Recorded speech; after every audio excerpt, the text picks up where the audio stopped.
Почитувани гледачи, добро утро. Слободен печат, утринска емисија. Наш гостин, дописникот од Виена, Зоран Русмир. Добре. Зоран, добро утро. Добро утро на гледачите на Слободен печат телевизија и на читателите на Слободен печат. Ти си релативно нов во нашево семејство. Почна од пред кратко време да работиш за Слободен печат. Точно. Ајде преку најпрво да позборуваме како Зоран Русмир заврши во Виена пред 23 години. Што се случуваше во тој изминат период и да направиме една паралела каков е животот овде во споредба со оној во Виена. Случајно беше одбрана Виена како град. Така, во кој што ќе се преселите семејно. Да, што ќе се преселам семејно. И на прва би рекол дека адаптацијата беше многу тешка, така, затоа што германскиот јазик е малку поспецифичен. Морав знаењето на англиски јазик да го потиснам за да може германскиот да си дое на свое место. Така. Немаше проблем околу наоѓање на работа, работување. Среќа моја во целата несреќа на адаптација, пошто е тоа најтежок период во мојот живот, беше работењето со австријанци. Подразбира дека немаше ни еден странец во фирмата. Така, па бевте на некој начин принуден да го почнете да го зборувате германскиот јазик. Да бидам до крај отворен, првите 6 месеци бев слика без стон. Не постоеше добар ден и довидување. Многу беа колегите пријатни кон мене и ми објаснуваа од поими, реченици, од поднесување и така натаму и така натаму. Наравно, со тек на време се учат сите правила и прописи во една држава, затоа што како странец или гостин во една држава, некој ви дал гостопримство и вие не можете тоа да го злоупотребите, односно не можете да се однесувате јас сум македонец, дојдем таму и сега тие ќе се приспособат кон мене. Не. Морате секојдневно и перманентно да учите. Од настаните, историјата, културата, пред се јазикот, школство, здравство. Сето тоа е нешто што во многу краток период мора секој странец да го научи. Кој беше првиот културолошки шок кој што го доживеавте, бидејќи Скопје е такво какво што е, Виена е? Првиот културолошки шок беше зимата 2012 на 2013 падна еден голем снег во Виена. Ми се чини дека е тоа последниот најголем снег во Виена. Може би метар беше. Одејќи на работа на Сабајле, луѓето од градско зеленило и чисточа со камиони, со багери го чистеа снегот, со багери го товараа во камиони и тие камиони се губеа негде. Доаѓаат нови празни камиони. Бев заинтересиран, радознал што се случува. Прашувам еден од работниците, тие велат дека до 7 часот Сабајле наутро, додека тргнат луѓето на работа, снегот мора да биде исчистен. Каде одите, викам, со тој снег? Вика, ние го фрламе во Дунав. Тоа беше првиот шок. Вториот шок беше да видам полицаец на улица како шета со брада и со бркови. Такво нешто во Македонија или во бивша Југославија не постоеше. И најголем шок за мене, мислам, меѓу останатото, беше во викендите на секоја една латерна, сијалица, ступче, постоева најлон кеси со касичка на нив и во тие најлон кеси имаше дневен печат, дневни новини. Секој културен и паметен доаѓа, става паричка во касичката, се зима новина, си оди дома на кафе. Што беше невидено нешто. Невидено. И непоимливо за наши услови. Точно, апсолутно. Може ли една паралела да направите? Ве веќе 20 и повеќе години сте надвор од Скопје. 23. Паралела меѓу Скопје и Виена. Каде сме ние и како се снаоѓа еден македонец во Виена? Паралела многу тешка затоа што јас кога излегов од Скопје, Скопје беше еден поинаков град. Сега, со оглед дека живеам таму 23 години, невкусно би било да дам некоја изјава или моje мислење за сегашната ситуација во Скопје. Меѓутоа, начинот на живот, доколку ги следите знаците, што велиме покрај патот или во една држава каде што ви е одобрено гостопримство, дадено гостопримство или дадено можност да живеете и да творите и да се развивате како човек, треба да го почитувате. Секако културата и од каде сте дојдени не треба да го заборавите. Така. Меѓутоа, јазот помеѓу Австрија и Македонија во сегашно време е многу голем, многу драстичен. Народот би требало тотално да го смени, да ја смени перцепцијата за животот, за тоа како треба да изгледа еден град. Јас сум прошетав завчера по улиците, малку невкусно. После колку време, ајде, кога сме веќе тука се вративте, откако се иселивте, за овие 23 години, колку пати еве да скратиме? Вкупно јас сум бил 15 пати во Скопје. Така. Од кои што во 2001 кога се иселив или се оцелив во Виена, јас не бе влезен во Македонија 8 години. Така. Влегов во 7 години, се извинувам. Во 2008 година, негде на 3-4 јануар, влегов во Скопје повторно. И тоа Скопје се уште имаше, да кажам, душа. Меѓутоа, после тоа се заредија доаѓањата еден период, во некои 3-4 години, за потоа пак да престанам да доаѓам, затоа што после секој доаѓање во Скопје, јас бев некако душевно болен. Не ми беше убаво. Не се осеќав убаво. Мислам, едноставно, разочарување ми беше. Тоа е личен впечаток, ќе го оставиме така за се слагам, така. Кажете ми, има ли многу македонци во Виена? Се дружите ли меѓу себе? Во Виена има македонци, дури постои и една заедница на македонците во Виена, се вика Светина Омохридски, многу убаво име, так, многу убаво се. Меѓутоа и таму постои, како да кажам, политиката си е политика, тие се повторно некако раздвоени меѓу себе, се дружат и не се дружат, сето тоа е од ситуација до ситуација.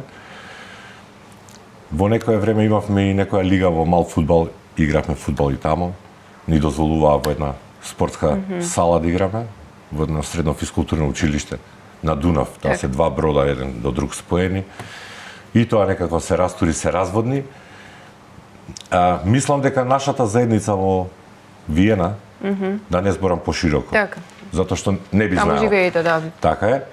Мислам дека не е доволно споена, дека не сме доволно заедно, дека е сведено луѓе што доаѓаат од Прилеп се дружат со прилепчани, луѓе што доаѓаат од Кичево, така регионално. Така и новите што доаѓаат по било кој основ, дали е тоа спојување на фамилија, дали е тоа по пат на недостаток на кадри во Австрија, па аплицираат онлайн, па добиваат работни места и така натаму. Сите се наоѓаат еден со друг од каде се од местата регионално и се запослуваат, се така, од такви квартови практично. Под наводници се влечат еден со друг и така се ствараат некои мини заедници. За разлика од граѓаните на Босна и Херцеговина, за разлика од граѓаните на Србија, кои што се најбројни патем, ние сме мали, минорни и се уште и разделени. И се уште разделени. И тоа не е, мислам дека не е во ред. Постои начин, меѓутоа колку кој тоа ќе го разбере и ќе го акцептира, тоа е веќе работа на менталитетот и на сваќањата. По хоби сте фотограф. Да. Патувате многу низ светот. Правите репортажи. Токму. Дел од нив ќе ги видиме и на страниците на Слободен печат. Се надевам, да. Кажете ми како, од каде практично желбата за фотографија и се пронаоѓате ли себе си, дали од хоби стана професија? Или може да стане професија? Првата камера, јас во раце сум ја фатил во почетокот на 80-тите години. Татко ми мој немаше допирна точка со фотографија, освен, тоа е моje лично субјективно мислење, тој беше спортист, играше ракомет во Битола и тамо во Битола имаше многу добар другар кој што беше фотограф. Така. Господинот Атанас Нашоку, Саку. И мислам дека кога се преселивме во Скопје да живееме, тие беа на некој припреми турнир во Полска и тој купи камера и видеокамера. Мислам фотоапарат и видеокамера. Така да мојот прв контакт со фотоапаратот беше практично 81-2 година, ја сликав мојата полуматура. Единствен имав камера, фотоапарат во тоа време, сега веќе камера, нели се вика. Неколку филмови и тоа беше така. Потоа имаше работни акции во време на бивша Југославија, каде што одев, имаше таму обавезно посетување на курсеви, завршив и курсеви за фотокурсеви. Така да и развивањето, самата технологија на развивањето на фотографии не ми беше непозната. Имаше една пауза во меѓувреме поради XY причини, меѓутоа кога дојдов во Виена, повторно купив, веќе излегува дигитални камери и така натаму, купив камера и почнав да фотографирам архитектура. За потоа да завршам и Академија за фотографија и медија дизајн во Виена, да сите тие мои фотографии од патувањата ги праќам на такмичења и да влезам во еден сосема нов свет, во еден сосема нов свет, каде што почеток има, крај нема. Така. Патем да кажам дека е многу скап хоби, кој што повторно почеток на финансии има, меѓутоа крај нема. Може ли да се живее, тоа ми е следното прашање од фотографија?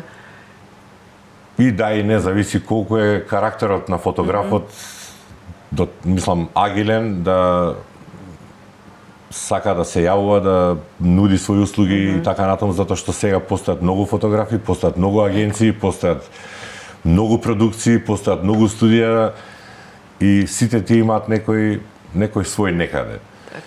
Меѓутоа, јас конкретно праќам фотографии на такмичења, на светски такмичења, каде што има и награди, има и дипломи, има и да кажам, некој успех.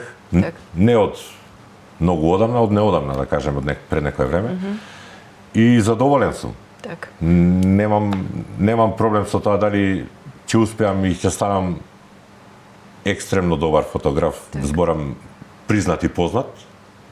Живеете за фотографијата и со фотографијата во моментот сега, апсолутно да. Од патувањата, ајде за крај на интервјуто, што може да издвоите како патување кое што ви остави најголем впечаток, која држава и која, еве да најавиме ова, да го искористиме интервјуто како најава, што се ќе можат гледачите и читателите на Слободен печат да видат преку вашата фотографија? Во оваа година конкретно имав две диаметрално спротивни патувања.